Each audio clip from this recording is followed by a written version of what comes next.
What's up, everybody? It's your girl La. Welcome back to BlackGirlMarvel. That's me. Um, as I fix my scarf because I got some stuff going on here that none of y'all need to see. But just real quick though, I wanted to talk about some news. Some news has come out, and I just want to talk about it a little bit because it was I just felt like talking about it. You feel me? So first things first, I read this article. And I'm gonna have like which way I'm gonna have like something up right here that'll tell you like what's coming next. Hopefully it works. Like I said, I'm experimenting with stuff, so let's see if it works. Hopefully, but I read this article that John Boyega said that he wants to be in a romantic film, which I think is cool because usually romantic films kind of shows the range of an actor sometimes, because I'm not saying that action films and stuff like that and like period pieces are pointed like pieces don't do that, but I feel like there's a trajectory for actors sometimes. Like you do like an independent film where like nobody really knows you, and then people start to know you from that independent film, and you go from independent films to comedic films to romantic films to action films, and I feel like he went the opposite way. So I think a romantic film is like could be really cool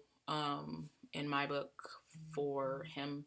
But obviously, I volunteer as trivia um, to at least get an audition to be in that film with him because I love me some John Boyega. I think he is a great actor for one, and I love what he stands for. I love that he writes for us African American people, Black people, um, and just people, because I think he does just write for people, not just his own people. But I would love to see him in like something light and fluffy. I think that'd be pretty cool. I guess we are in the seasons of reboots, and right now I just read something about they are. I mean, there's a lot of reboots in the making. I mean, CW is about to do a Texas Walker reboot with Jared Padalecki, which I'm not too mad at that. You know what I mean? Like, I'm not really too mad at that. But they are. I just read that they're about to do a True Blood reboot is in the works or something, and okay. I was super obsessed with True Blood when it first came out,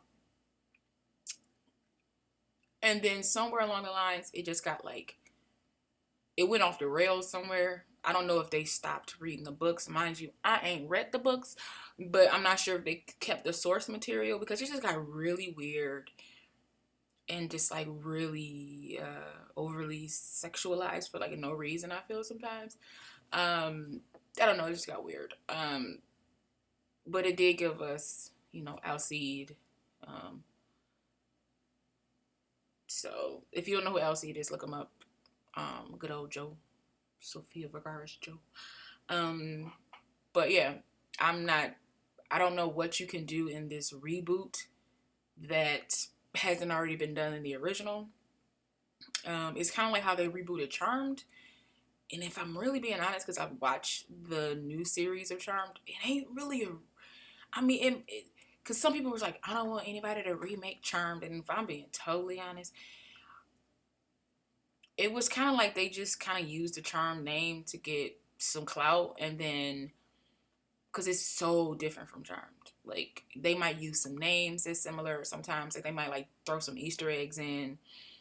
But it's not filmed like Charmed. It's not, you know, sisterly like I'm forget the word I'm looking for. It's not like sisterly driven, then witchcraft driven like Charmed was. It's very like power driven, and then the sisters kind of come last. Like I feel like they focus too much on outer characters, supporting characters, than they do on like actual like the actual three we want to care about, all kind of stuff. Um, we'll see what their third season does. But I do like that they turn some of the like mythology on its head. They take stuff in a more darker, more intense, non like fluffy type of way, because I mean that's the world we live in now. Whereas in like the 90s, early thousands when Charmed came out, the OG Charmed, nobody had an issue with that. But anyway, like I was saying, Not sure what they're going to do with a True Blood reboot. I'm. I mean, I don't know. I guess the world is missing vampires. I guess since Vampire Diaries, the originals, it's gone. Legacies is on hiatus due to COVID. I guess people are like, we need vampires. um, but I don't. And then it's like that show was so raunchy. Like, is it still going to be on HBO? Like, where is it? Where is it gonna go? Because I'm pretty sure you ain't gonna be you're not gonna put True Blood on a CW, Um, but no. But anyway, also there's reports that Black Widow, that Disney is going to reportedly like say that Black Widow will be theatrically released in 2021 if that's still the plan. So that they won't release her film on Disney Plus like how they did Mulan or how HBO Max is doing like Wonder Woman 84. Now for me that's a little twofoldish for me. I don't know, or like double-edged swordish, because I get it. Like you want to make your money back on the investment that you put in, right? So if these reports are true, I'm speaking as though if these reports are true and it won't be on Disney Plus at the same time as a theatrical release, but I'm pretty sure it's going to show up on Disney Plus eventually. But I digress. I feel like I said, it's a double-edged sword because on one hand, I'm kind of like, I get it. You want to make that money back, like I said previously. You want to make that money back, because they filmed in some exotic places. Like this just wasn't on like a sound stage, you know what I mean? Somewhere they filmed in some exotic places.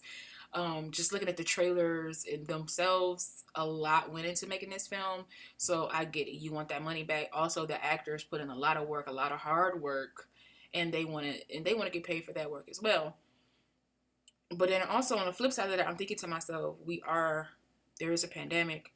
I don't know when this crap gonna go away. I hope it goes away soon because, man, oh man. But anyway, a lot of theaters aren't open, right? So you're gonna have to eat that money either way, right? And I feel like this might be the film that you want to put out on Disney Plus for people to pay for. Now, being honest, I get it. You do projections. This movie easily, if it came out like it was supposed to come out, if there was no COVID-19, no pandemic, none of that, this film would have made $1 billion easily. I have no qualms about that. I have no misconceptions about that.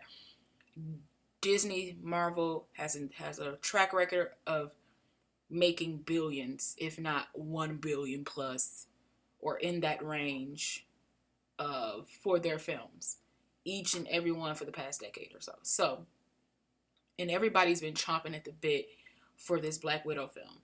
Obviously, fans of hers, fans of the franchise, has wanted a Black Widow film probably since the beginning, somewhere within that 10 years. When we finally get it, we gotta wait forever for it. Just like we waited forever for it when we were going through the list of men films. Not being a hater, because I owned them all, I enjoyed them all, but it was a sausage fest with Marvel. So it kind of sucks that we gotta wait for this. Kind of sucks that we have to wait for a lot of stuff like WandaVision, all that type of stuff. So I get that they want to make that money back. I really, really do. But you got a lot of people that wants this film. And mind you, big fan of Scarlett's, the whole tree thing aside and all that stuff that she was doing. But I'm a big fan of hers. I think she's a phenomenal actress. I feel like she took on the role of Black Widow and made it her own. So I'm curious to see what Florence Pugh do, because spoiler alert, if Scarlett's Black Widow is officially dead within the real timeline, Yelena is going to be Black Widow. So we'll see what that dynamic does to the rest of the series. But I would pay for this. Like, I'll be all honest. I would pay for Black Widow on Disney Plus. I'm a Disney Plus subscriber from way back to when they barely had the stuff that they had on there beforehand. So obviously I like Disney. I like the content. And so I would pay for this. Would I pay $30? No. Because I don't even buy a DVD that I love when it comes out, because it's not even $30 when it comes out. You know what I mean? Like, so I would just say, and I know that they probably do projections, like if this movie would have made $1 billion and they break that up and divide it by whatever and flip it up, rub it down, all that type of stuff, they decide like, well, this will be the projection of, you know, what it'll be in this, so this is how much we need to charge to get that money back and then some. And I get that, but I feel like you will have more people chomping at the bit. You will have more people downloading your app. You will have more people willing to purchase. If that price honestly was $10 cheaper, I probably would have paid to watch Mulan on Disney Plus and not have waited until December 4th for it to just automatically pop up on the app if it wasn't $30 for me to pay for. That's crazy. It doesn't make any sense. But like I said, I don't do the projections. I ain't the Disney accountant. I would love to work for Disney. So if y'all see this, I put in some applications. Holla at me. But, you know, I'm just really excited for the Black Widow film. I'm excited to see this focused on Scarlett and like her family and her background, because there's so much that I feel like you could still do with even Scarlett's character. I really feel like there's more you can do with Jeremy Renner's character. I know that the Hawkeye Disney Plus show is coming out, and we've already seen images of him and Haley Stanfield being Kate Bishop, her in the outfit, and her with the bow, which I think is pretty cool. And this show is supposed to like show us about Ronan, his background as Ronan, and then like how everything happened after Endgame for him. So I'm very curious to see this, but I will also like to see a Budapest or Budapest, however, you know, how people say it. I'm American, so I probably say Budapest. I've heard when I watched Avengers, they said Budapest, and I don't know if that's like a list or if that's how you exactly say it. So don't frame me for it. But I would love to see how Clint and Natasha met, how they're bonded so much that his son that his wife just had is named Nathaniel, which is obviously after Natasha, because at first the baby was supposed to be a girl, but they thought it was a girl, then it's a boy, and they named him Nathaniel. So he's obviously named after Natasha. And as we found out in Avengers or whatever, that Hawkeye was sent to kill her. So my question is, what did he see in her to make him not kill her, but bring her to the side, like the good side? And what stopped her from just outright murdering him? Because as we know, in that red room you don't play. If you're targeted or if you have a target, you kill it. So what made her stop? Or did something happen? Like, did somebody die that was a part of the red room with her that made her change? Like there's so it's a lot of story there, and it's between two characters that I feel didn't get there just in the series. For the most part, Scarlett's Black Widow, Natasha Romanoff, was everybody's cheerleader. She was everybody's like right hand if you needed something done, if you needed emotional uplifting, if you needed a figurative like hug, she was that character. It wasn't until Endgame that we saw kind of like the chinks in the armor fall, and she get something a little bit meatier. They tried to give us that with her and Bruce, but it's like somebody gave up with that storyline along the way. I actually enjoyed that relationship because it was kind of like two sides of a coin getting together, right? And so I was very interested to see where that was going. But then Marvel was like, you know what, we wrote ourselves into a little weird situation, so we're not going to do this. And then it's barely even talked about. Like, you gave us that moment in, was it Infinity War? I think it was Infinity War. You gave us like that moment in Infinity War where they see each other for the first time since Age of Ultron, and nothing came of it. Like, I would have at least liked some closure in that moment. Or was it Endgame? It was one of those. I would like, if you wasn't going to go anywhere with their characters, you could have given us like a 5-minute, 3.2-minute like sum up or wrap up of them, because he's obviously still loved her in Endgame when she died, and he was mad, and so there was still some love there, but it just never got concluded. And I guess some things happen like that in real life, but right into the story. Lastly, lastly, what I'll discuss is now Sony is Marvel is trying to reclaim the rights to everything. And I respect that. I really do, because you guys are building something great and you want to be able to have everything in your catalog to probably do this for the rest of our natural born lives. And I ain't mad at it. And so there are a lot of reports that have been coming out about Spider-Man 3. Now, Sony ain't giving up Spider-Man 3 probably until they got to. Because I'm pretty sure there's like a limitation to their rights. And once those rights are up, I'm pretty sure Marvel will pay what they got to pay to get Spider-Man back. But until then, Sony like, we got stuff in the works. We ain't letting it go. So this is our deal that we doing. And this is what it's going to be. But there's a lot of reports about how the third film is supposed to be like into the Spideyverse type of film. Which, side note, hope they continue with the Spideyverse, Miles Morales. Because there have been reports that there's supposed to be a live action Miles Morales. There's reports that not only Andrew Garfield, but Sir Tobey Maguire himself is coming back in this third film. There's reports that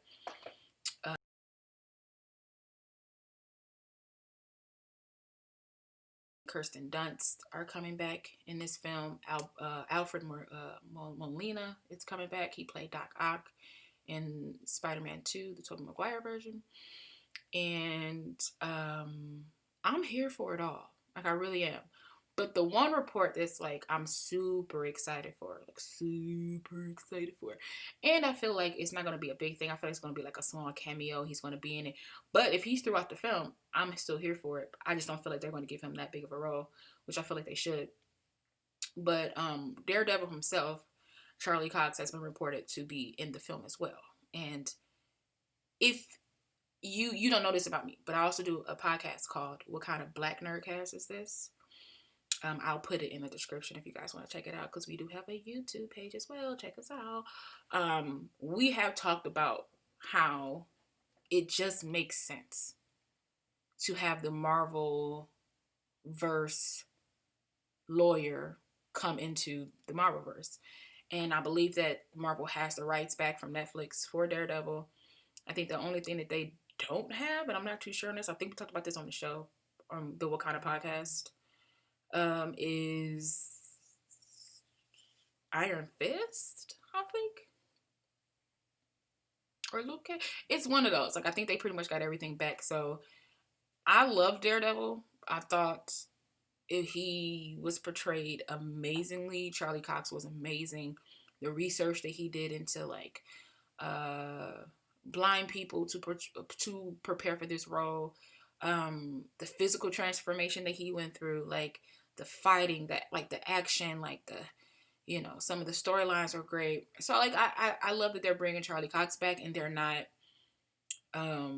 rehiring a new character, because you're already giving us one that we love. Like I don't think there's been any issues with Charlie Cox, so there's no reason in my eyes that you would recast Daredevil.